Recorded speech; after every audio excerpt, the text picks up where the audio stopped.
जिन्होंने भी उस प्यारे का नाम लिया और स्मरण किया, सच्चे हृदय से पुकारा, वो पार हो गया।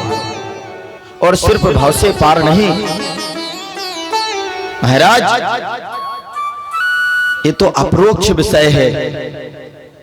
क्या पता हम इस जगत से गए और फिर भाव से पार हुए के भाव में डूब गए तो कैसे जाने कि भगवान की कृपा हो रही है, हम नाम ले रहे हैं, हमें लाभ हो रहा है। तापत्रोन्मूलनम, तीनों तापों का भी शमन हो जाता है उनके नाम से। इसलिए इस सांसारिक जो दुख हैं इनसे भी मुक्त हो जाते हैं। और जब इनसे मुक्त होते हैं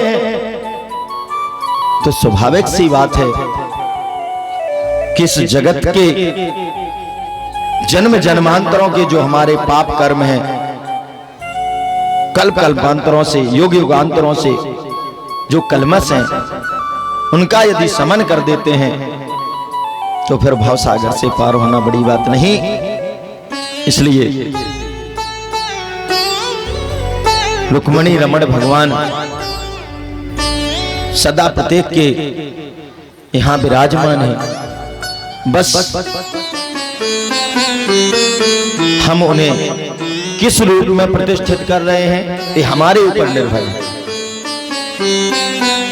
लक्ष्मी को यदि हम अपनी बेटी के रूप में, पुत्री के रूप में स्वीकार करते हैं तो महाराज वह हमें निरंतर दिव्याति दिव्य अति स्नेह और ऐश्वर्य प्रदान करेंगी।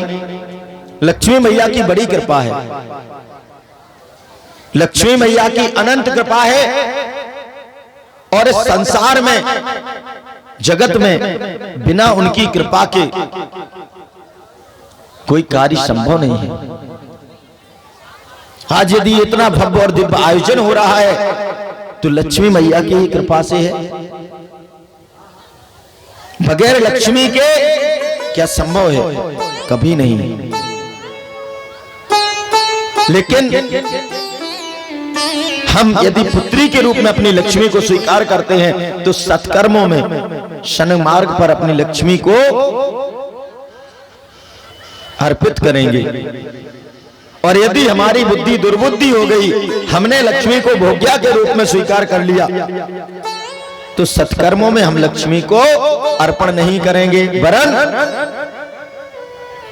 लक्ष्मी के प्रभाव में आकर के और उसको भोग्या समझ करके दुर्गामी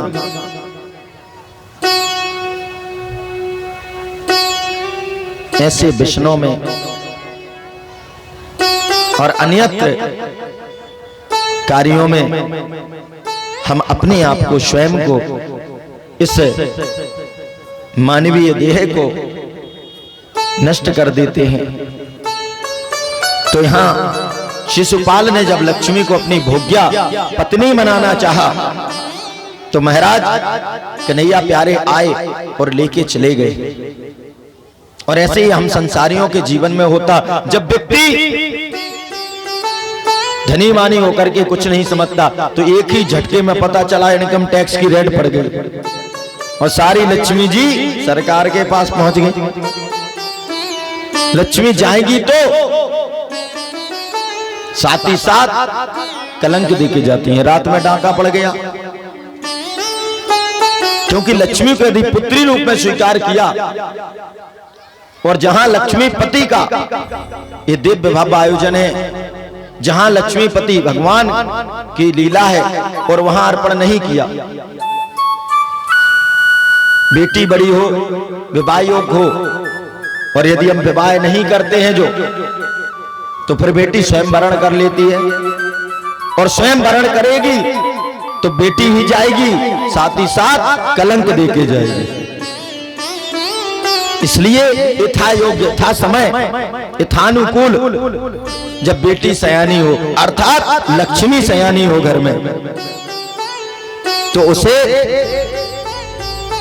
यथा योग्य लक्ष्मी को लक्ष्मीपति के अर्थात जहां पर भगवत कार्य हो, भगवत सेवा हो, संत सेवा हो, धर्म का कार्य हो, वहां पर लक्ष्मी को अर्पण अवश्य करते रहना चाहिए, वरना फिर वो कन्हैया आएंगे और पानी ग्रहण करके हरण करके ले जाएंगे।